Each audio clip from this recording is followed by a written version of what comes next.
তারা ভাঙচুর করতেছে, মিছিল করতেছে এবং ইট ছুঁড়ে মারছে। ইট ছুঁড়ে মারাতে আমার পায়ে আঘাত পেয়েছে। আচ্ছা, তাদের মূলত দাবি যেটা শুনলাম, নকল করতে দিতে হবে। এখন এরা কারা? একদিকে প্রধানমন্ত্রী নকল মুক্ত পরিবেশ চান, শিক্ষামন্ত্রী চান, আমাদের এমপি তো সেই ক্ষেত্রে যদি আমরা নকল করতে দিই তাহলে সেটা তো আইন বিরোধী হয়ে যায়। এমসিকিউ পরীক্ষা শুরু করার সাথে সাথে কিছু পোলাপাইন টিচারদের সাথে বেয়াদবি আচরণ করে যে তাদের এমসিকিউ কমন করে নেয়, তাদেরকে দেখাদেখি করতে দিতে হবে।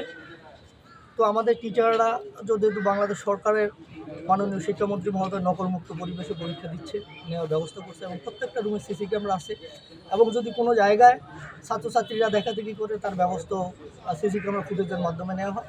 এজন্য আমরা সরকারের নীতি নিয়ম মেনে আমরা যথারীতি পরীক্ষা শুরু করি। পরীক্ষা এমসিকিউ শেষ হওয়ার পরে যখন আমরা রিটেন পরীক্ষা দিই, এই প্রশ্ন দেওয়ার পরে পোলাপাইন আমাদের টিচারদেরকে সাথে তারা কটূক্ত আচরণ করে, অশালীন আচরণ করে এবং বিশেষ করে 304 নাম্বার রুমে আমাদের টিচারদের সাথে অশুভ আচরণ করার সাথে সাথে আমরা খবর পেয়ে বা আমাদের ট্যাগ অফিসার মামুন সাহেব, আমি ওখানে গিয়ে তাদেরকে নিবৃত্ত করার চেষ্টা করি এবং বলতে থাকি যে তোমরা লেখাপড়া করে পরীক্ষা, তো সরকার তোমাদেরকে নকল করার কোনো সুযোগ যেহেতু নাই, সুতরাং আমরা নকল করার সুযোগ দিতে পারবো। যথারীতি প্রত্যেকটা রুমেই তারা এইভাবে নকল করার জন্য আমাদের টিচার না দেওয়ার কারণে আমাদের টিচারদের বিভিন্নভাবে অপদস্থ করে। তারপরও আমরা সেটা নীরবে সহ্য করে গিয়েছি।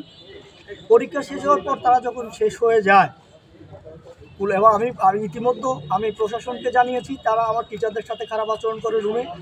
টিউনো মহোদয়কে জানিয়েছি, ওসি সাহেবকে জানিয়েছি, আমি বোর্ড চেয়ারম্যানকে ফোন দিয়েছি, আমি পরীক্ষা নিয়ন্ত্রককে ফোন দিয়েছি, বরিশাল বোর্ড, এবং আমরা ওসি মহোদয়ের সহযোগিতা পরীক্ষা শেষ হওয়ার পর সব ছাত্রছাত্রীরা যখন চলে বাহিরে গিয়েই তারা ওখানে নকল করতে দেয় না, এই কারণে তারা মিছিল করে এবং আমার গেট মেইন গেট লাঠি মেরে ভাঙচুর করার চেষ্টা করে। সেটা দিয়ে না পেরে পশ্চিম পাশে এসে আমার গেটটা ভাঙচুর করে।